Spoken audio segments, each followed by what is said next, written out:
Radio 2M. Faites entrer l'invité. Avec Fathia Laouni.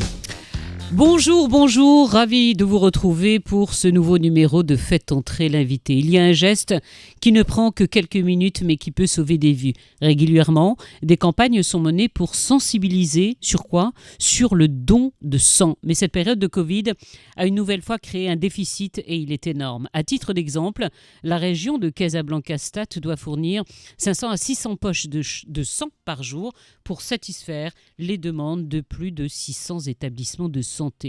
Et ils en ont tout juste la moitié, c'est dire l'urgence actuelle. Avec nous, la directrice du Centre régional de transfusion et d'hématologie de la région Casablanca-Stade, l'une des plus importantes régions du royaume, Amel Darid. Bonjour. Bonjour et merci pour l'invitation. Merci aux auditeurs également. Merci à vous d'y avoir répondu. Alors, on va essayer de répondre à toutes les questions qui se posent actuellement. Je le disais, vous dirigez l'un des plus grands centres régionaux de transfusion du royaume. Dites-nous précisément quelle est la situation actuelle. Écoutez, depuis la pandémie, l'apparition du Covid, notre pays en général à l'échelle nationale, il a enregistré une diminution très très importante du nombre de dons de sang en raison de la stratégie du confinement qui a malheureusement perduré. C'est-à-dire que depuis le début de la pandémie, la plupart des donneurs, surtout les donneurs réguliers, qui comptaient pour plus de 50% de notre stock, ils ne viennent plus, ce qui risque encore d'aggraver plus la pénurie du sang. Et comme vous avez dit, le centre régional de la région de Casa-Stade, c'est la plus grande région au niveau national, c'est-à-dire qu'à nous seuls, on a la consommation pratiquement plus de 33 à 40% de la consommation nationale. Ceci dit, plus de 420 demandes au quotidien qui demandent pratiquement 500 à 600 poches par jour. Là, il faut le faire. C'est-à-dire que de l'autre côté, quand on reçoit pas plus de 100 donneurs, comment est-ce qu'on va pouvoir au moins juguler l'urgence? Et comme c'est tout le monde, chaque 2 secondes au niveau mondial, une personne a besoin d'une poche de sang. C'est vital, ce n'est même pas c'est-à-dire de l'esthétique, c'est vital. Il y a la femme qui accouche et qui fait des hémorragies, les accidents de voie publique qui augmentent de plus en plus. Ça, c'est les urgences. Mis à part les maladies chroniques d'oncologie, les enfants qui ont des leucémies, qui ont des maladies chroniques comme la drépanocytose, les problèmes d'hématologie, tous ces gens-là, maladies chroniques, ont besoin de ces poches de sang, pas de façon saisonnière. C'est-à-dire ils ont besoin de ces poches de sang toutes les 2 semaines, toute l'année. Et comme tout le monde sait, on a le plus grand CHU au niveau national qui draine pratiquement les citoyens de tout le pays. À nous seuls, on dessert pratiquement plus de 610 établissements entre le privé, le public et le grand CHU. La demande, elle ne fait qu'augmenter. Donc, pour expliquer un petit peu aux auditeurs, si on veut dire la gravité de la chose, c'est qu'on travaille avec 3 stratégies. La stratégie fixe, qui est le centre régional lui-même, où on attend le donneur qui vient pour donner de façon volontaire le sang. Et entre parenthèses, chaque donneur, il peut nous donner 3 poches, c'est-à-dire il sauve 3 vies. Ça, c'est la stratégie fixe. Si on peut dire que c'est passive. Maintenant, on a une stratégie qui est mobile. C'est nous qui nous déplaçons vers les établissements, vers les associations de la société civile. Les entreprises. Les entreprises, les banques, là où il y a une agglomération pour pouvoir un petit peu comptabiliser un peu plus de 100 donneurs par sortie. Et la stratégie, la troisième, c'est on a démarré en 2019, c'est les unités de dons fixes. C'est des petits modulaires qu'on essaie un petit peu d'implanter. Comme vous savez, la région, elle est énorme. Déjà, dans toutes les villes, c'est-à-dire que maintenant, on en a à El Jadida, à Stade, à Berchid, à Mohamedia, à Mediouna et Darboisa. Et puis, au sein de la ville elle-même, qui est énorme, on essaie d'implanter ces modulaires fixes pour que le citoyen, c'est-à-dire ne réclame plus le problème de la circulation, de la proximité. Là, c'est des petites maisonnettes qui ont le même circuit que le centre régional lui-même et où le citoyen peut venir justement donner le sang à côté de chez lui, parce que c'est parmi les problèmes qu'on trouve par rapport à la réticence au don de sang, c'est la proximité. Donc, par rapport à cette stratégie du mobile, pratiquement, surtout, cette dernière vague de Omicron, euh, plus de 90% des associations, des sociétés, des banques ont annulé ces collectes, soit parce qu'ils ont des cas de Covid qui ont augmenté, soit parce qu'ils ont repris le travail, le télétravail ou bien le travail en distanciel. Alors, Du coup, je profite de l'occasion, puisque vous avez l'occasion d'être sur notre antenne. Quel appel vous souhaiteriez lancer aujourd'hui? Le don de sang est vital. Une personne aide 3 vies. Quand on dit 3 vies, c'est pas 3 malades, c'est 3 vies. C'est-à-dire que ça doit être volontaire, certes, mais la culture du don de sang n'y est pas encore au Maroc.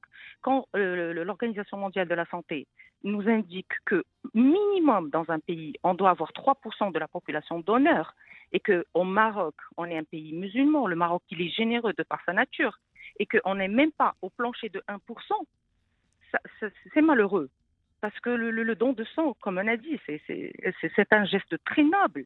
C'est une culture qui doit être vraiment ancrée dans la société. Donner son sang, c'est un geste inégalable. Quand bien même on donne de l'argent, quand bien même on donne de soi, quand bien même on donne de l'attention, mais donner une goutte de sang, et entre parenthèses, quand on parle de donner de sang, c'est parmi les questions qui donnent cette réticence, c'est qu'ils disent, on va venir, on va nous prendre 1 litre, 2 litres. Non, c'est juste que ce sont 450 millilitres qui peuvent sauver 3 vies. Alors, il y a des choses sur lesquelles on se doit d'expliquer. Quelques personnes ont véhiculé l'information selon laquelle les hôpitaux et cliniques demanderaient aux familles de patients d'apporter elles-mêmes des poches de sang. Vrai ou faux? D'apporter, c'est-à-dire les donneurs de compensation, ou bien d'acheminer les poches de sang vers les établissements de soins. Je ne sais pas. Alors, la polémique que l'on a deux. vu circuler, c'est vrai, on demande des hôpitaux et des cliniques qui demandent aux familles d'apporter eux-mêmes des poches de sang. Tout à fait. Ça, c'était un très grand problème, surtout au niveau de la région de Casastat. Et puis, très inquiétant, comment on respecte la chaîne de froid. Justement. Alors, je vous explique. Normalement, quand un donneur il arrive chez nous, on prend minimum 6 à 8 heures pour qualifier cette poche de sang, en matière d'analyse, en matière de sécurité, en matière d'hémovigilance. Et quand on arrive à la livraison, on se colmate au problème des familles qui viennent chercher cette poche de sang. Donc, c'était un plaidoyer qu'on a fait depuis des années. Et par cette occasion, je voudrais remercier Monsieur le ministre actuel qui a enfin établi une circulaire qui incite les établissements, surtout privés, parce que pour le public, nous, en tant que centre régional de transfusion Casastat, on se charge de transporter ces poches de sang de façon, c'est-à-dire qu'ils respectent un petit peu les règles et la loi de l'hémovigilance. Maintenant, certaines cliniques, on peut dire que 50% des grandes cliniques ont un petit peu se sont mises à jour. Suivi la circulaire, mais pratiquement 50 autres cliniques ne sont toujours pas en temps réel pour arrêter d'envoyer les malades des fois, et même les familles des malades, pour récupérer ces poches de sang qui partent dans des conditions qui ne respectent aucune loi et aucune règle. Mais c'est extrêmement dangereux, où elles respectent la chaîne de froid de personnes qui vont transporter eux-mêmes. On sait à quel point ça peut être néfaste. Écoutez, les citoyens doivent comprendre que la circulaire, elle est là. La circulaire ministérielle, elle est là. Donc, si une clinique c'est ou bien totalement un établissement, illégal, nous sommes d'accord. Voilà, qui envoie les familles, ils n'ont qu'à se tenir pour dire non, c'est pas à nous, c'est pas notre travail. C'est pas quelqu'un qui sort du circuit médical qui est en charge de ce transport de cette poche. Mais le problème, ça, on peut dire que c'est un petit peu... On est en train de régler la situation juste après la sortie de la circulaire, mais le grand problème qui nous hante encore une fois, c'est le nombre de donneurs. On reçoit 420 à 450 demandes, et de l'autre côté, on ne reçoit que 100 à 120 donneurs. Comment est-ce que vous voulez qu'on équilibre c'est très dangereux. Oui, c'est limite dangereux, parce que surtout en cette période de Covid, vraiment, on a passé 2 années où on ne fait que juguler l'urgence et essayer de satisfaire les demandes quotidiennes. C'est-à-dire, pour parler maintenant d'un stock, parce que l'OMS, elle parle de stock entre 3 et 7 jours. Pour nous, maintenant, c'est un luxe d'avoir un stock de plus de 3 jours. Si on arrive à faire un stock de 24 à 48 heures, c'est déjà une réussite maximum pour vous. C'est une réussite de satisfaire 99% des demandes quotidiennes. Déjà ça, c'est une réussite en soi. Alors dites-nous, s'il vous plaît, comment ça se passe. Est-ce que je veux donner mon sens, parce qu'il y a plein de choses qui sont dites en ce moment, parce que c'est vrai, et on l'aura compris dans ce que vous nous dites, cette période de pandémie a sérieusement impacté au niveau du don du sang. Il y a même certains qui disent « Moi, je me suis fait vacciner, je ne peux pas faire de don de sang ». D'autres qui disent « Mais moi, j'ai eu le Covid il y a quelques mois, je ne peux pas donner mon sang ». Vrai ou faux? Très, très bien. C'est une très, très bonne question parce que là, il faut communiquer dessus et c'est très, très important de communiquer dessus. D'ailleurs, la communication, entre parenthèses, quand j'ai atterri en tant que directeur du centre fin 2018, on était à 0,96% de la population de la région d'honneur. Et grâce à la communication, on est arrivé à atteindre 1,74%. Il faut s'approcher du citoyen. Il faut enlever combattre carrément toutes les idées qui prônent si on veut, le cerveau du Marocain contre ce don de sang. Donc maintenant, la communication envers les citoyens qui ont tous eu leur première, deuxième ou troisième dose, la circulaire est claire. 7 jours après chaque dose, le citoyen peut donner le sang de façon tranquille. C'est-à-dire que... et puis, pour les gens qui ont aucun risque, et les gens qui ont eu le Covid, également, après la négativation du test, ou bien après le dernier signe symptomatique, 7 jours après, ils peuvent aussi venir donner le sang de façon tranquille. Alors, donc ça, c'est un message qui est très important à transmettre. Tous les citoyens vaccinés, donc que l'on soit vacciné ou qu'on l'ait eu le Covid, la période est pratiquement la même. 7 jours plus tard, il n'y a aucun problème à donner son sang. Je vais revenir, s'il vous plaît, pour bien sensibiliser aujourd'hui par rapport aux chiffres des plus inquiétants que vous nous donnez, parce qu'il y a aussi la situation de patient. Je suis patient, j'ai besoin de dons du sang. Si je fais appel à mes proches, par exemple, comment ça se passe? Alors, écoutez, ça c'est un sujet très, très pointu et très épineux, parce que là, si on peut dire, on ne peut pas se permettre le luxe d'avoir maintenant des donneurs volontaires.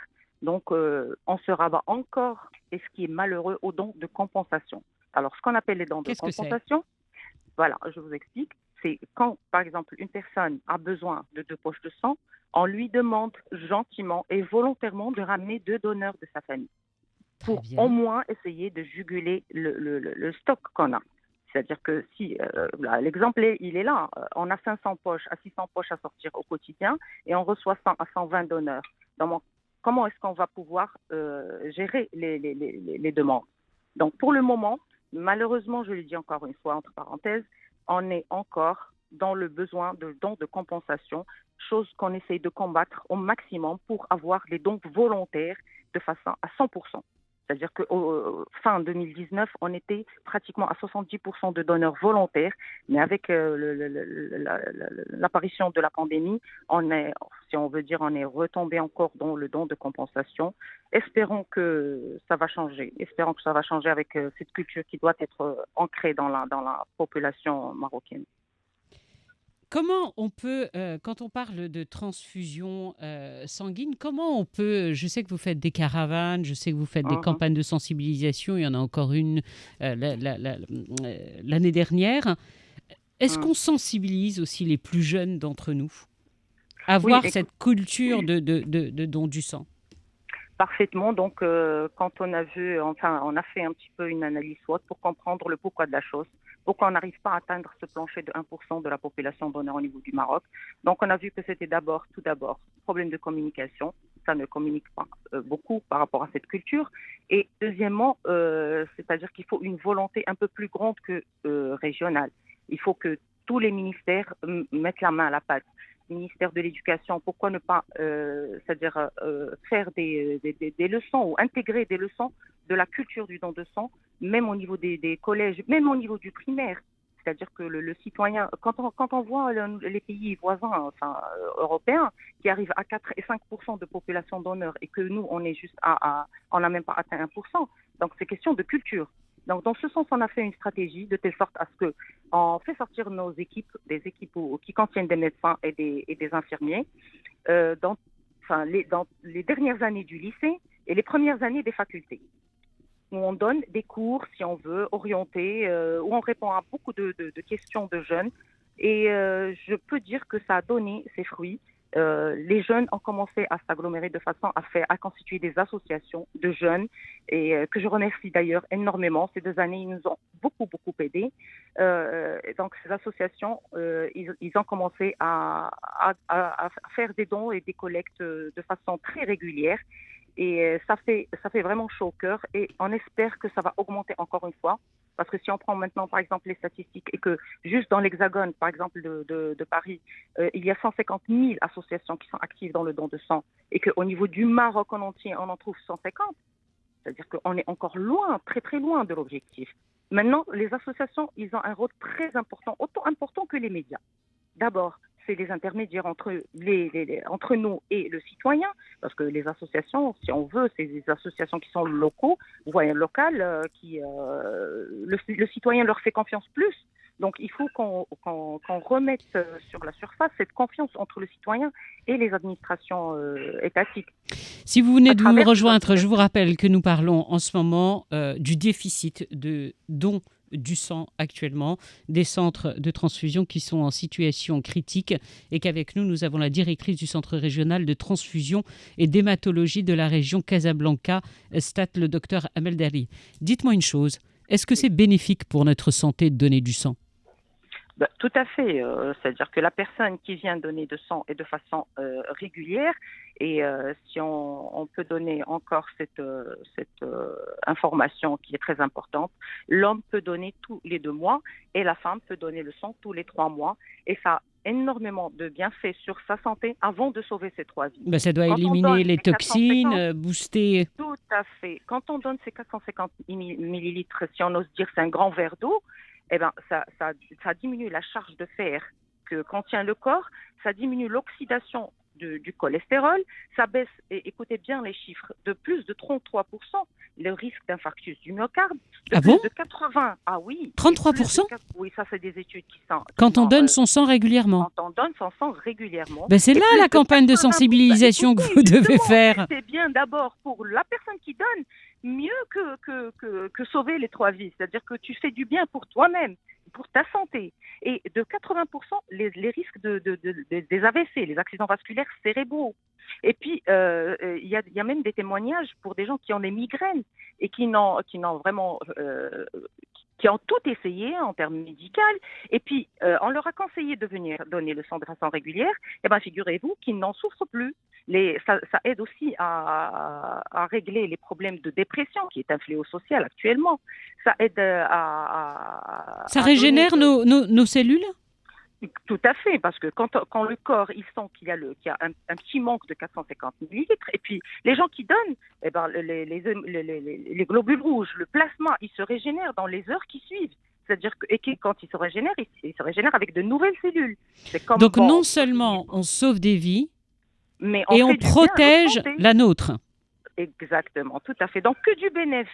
Maintenant, c'est juste question de communication et question de culture. Autre chose, s'il vous plaît, docteur, comment ça se passe ? Je vais me mettre à la place de quelqu'un qui n'a jamais donné son sang. Comment ça se passe ? Il y a une consultation, il y a des analyses qui sont faites. D'accord. C'est très important de communiquer sur ça aussi. Un donneur, quand il arrive, soit dans les collectes mobiles, soit dans les collectes, c'est-à-dire fixes, modulaires ou centre de régional, on ne peut pas venir et le ramener donner du sang. Il y a une consultation gratuite qui se fait et c'est ce médecin qualifié pour la transfusion qui donne cette éligibilité à la personne. Est-ce qu'elle peut donner ou non son sang selon son état de santé et selon son état clinique. C'est-à-dire que avant de passer à la salle de dons, il y a une consultation gratuite. Un autre bénéfice pour le citoyen, c'est que cette poche, quand on la reçoit du donneur, on ne peut pas venir et la donner à un malade. Il faut qu'on effectue des examens biologiques dessus, c'est-à-dire toutes les maladies transmissibles par le sang, à savoir le sida, le VIH, le bilan hépatique, les hépatites B et C, la syphilis. Tous ces bilans, ils peuvent coûter 1000 à 1500 dirhams à titre privé. Nous, on l'offre gratuitement aux donneurs. Chaque donneur, quand il arrive, il reçoit une consultation gratuite, il reçoit un bilan gratuit, plus la carte de donneur, si on peut dire pour le moment, on a l'exclusivité à la région de Casastat. Cette carte, elle ressemble à la carte guichet. C'est une carte où il y a son groupage, elle est lisible par digital, et toutes les informations qu'il a, ils sont dans cette carte ou qu'il peut ramener. Avant, quand on se rappelle, il y avait le groupage dans le permis de conduire. Mhm. Après la venue de cette loi 0394 qui régit le domaine de la transfusion, il n'y est plus. Maintenant, en 2022, quand on pose une question à un citoyen lambda, quel est votre groupage? Il ne le sait toujours pas. Personne n'est à l'abri d'un accident de voie publique. Alors, pour pouvoir un petit peu juguler l'urgence en cas d'accident, il nous faut minimum 45 minutes à 1 heure pour connaître son groupage. Alors, si vous avez cette carte, le groupage est connu. On peut vous aider dans la seconde qui suit. Et ça, c'est très important. Donc, cette carte, elle est aussi offerte gratuitement, plus la collation qui contient, on a effectué énormément de changements. Maintenant, il y a des fruits secs, il y a des dattes, c'est-à-dire que c'est plus énergisant. Ce repas aussi, il est offert gratuitement aux donneurs. Parfait. Et puis, il y a un suivi médical tout au long du circuit jusqu'à ce que le donneur reparte chez lui. Très bien. Alors, on récapitule, s'il vous plaît, docteur, avant de rendre l'antenne. Les centres ont besoin quotidiennement de 600 poches. C'est bien ça. Alors, à l'échelle nationale, on a besoin de 1000 donneurs. À l'échelle de la région de Casastat, on a besoin, pour satisfaire les demandes quotidiennes et pour constituer un stock qui est correct et qui nous permettra c'est-à-dire de livrer dans la mesure du possible, le plus vite possible, que la personne ne vienne pas le matin et attendre jusqu'à l'après-midi pour recevoir sa poche. Il nous faut un stock. Donc, pour avoir ce stock au niveau de notre région, la région de Casastat, il nous faut minimum 400 donneurs par jour. Alors, par rapport 400, à une 400, juste on va rappeler ce chiffre parce qu'il est important. Vous avez besoin de 400 donneurs par jour. Or, actuellement, vous n'en avez que 100. 100 à 120, si vraiment on essaye un petit peu. Mais c'est énorme, justement. Donc, c'est un manque. On a encore recours aux dons de compensation, malheureusement. Donc, c'est un manque de pratiquement 70%. Presque plus de 70%. Donc, on essaye maintenant de juguler l'urgence. Alors, retenez bien ce chiffre, un manque de plus de 70%. Donc, si vous le pouvez, allez-y. Ça ne vous prendra que quelques minutes. Non seulement vous allez sauver des vies, et qui plus est, c'est important et ça fera du bien à votre santé. Deuxième point des plus importants que vous nous avez transmis. Concernant cette polémique de rappeler, de ramener des poches de sang, que ce soit au niveau de la famille, c'est illégal. Quelques 50% de cliniques le font encore, mais une circulaire aujourd'hui existe du ministère de la Santé qui interdit cette pratique. Donc, si on vous demande de rapporter des poches de sang, d'abord c'est dangereux pour le patient parce que la chaîne de froid ne sera pas respectée et qui plus est, je vous le rappelle, totalement illégal. Donc, dites à la clinique où vous allez que c'est à eux de faire le job. Après, docteur, il y a un problème parce que si le patient est vraiment dans une situation critique et a besoin de sang tout de suite et qu'il n'y en a pas, la famille, elle se retrouve dans des situations délicates. Et en disant même à la clinique, débrouillez-vous, la clinique peut dire, nous, on n'a pas, point. Ça ne devrait pas se présenter de cette façon. Maintenant, tout revient au stock. Si on a 400 donneurs par rapport à une population de plus de 7 millions, 400 donneurs par jour, c'est rien. Donc, si on règle le problème du stock, il n'y aura plus d'attente. Il y aura toutes les demandes seront vraiment le temps de faire la correspondance du groupage et qui nous prend même pas un quart d'heure à 20 minutes et en livre aussi rapidement que le stock existe. C'est ça le hic. Alors, une dernière question, j'allais clôturer, mais une dernière question. d'une auditrice qui est en train de nous écouter, qui dit « En dehors juste de la poche de sang, madame, demandez concernant l'achat de la poche. » Le sang ne se vend pas. Encore une fois, Non, c'est pas la vente de parmi- sang, si je comprends bien, c'est la poche en Ah. elle-même, c'est ça? c'est le consommable. Et je le dis encore une fois, tous les citoyens peuvent rentrer dans la loi 0394, c'est les circulaires qui suivent.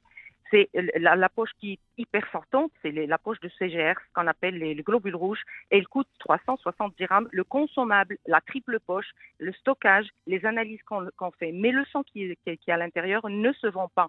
Ce n'est même pas le un tiers des analyses qu'on fait subir à cette poche. Donc, et puis, les gens qui ont le RAMED ne payent pas. Et les gens qui sont mutualistes, eh ben, ils sont remboursés à 100%. Donc, il ne faut plus parler de vente de poche de sang. Ouais, on va beaucoup insister dessus parce qu'apparemment, de nombreuses familles sont confrontées à ce problème.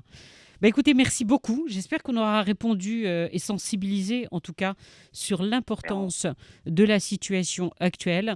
Les centres de transfusion qui souffrent très sérieusement du déficit actuel de donneurs. Donc, si vous pouvez, allez-y, le plus proche de chez vous. Merci beaucoup de nous avoir sensibilisés sur la question. Je rappelle que vous êtes la directrice du Centre régional de transfusion et d'hématologie de la région Casablanca-Stade. Merci beaucoup, docteur. Merci à bientôt. À vous et merci aux auditeurs. À très bientôt. Au revoir. Vivre avec vous.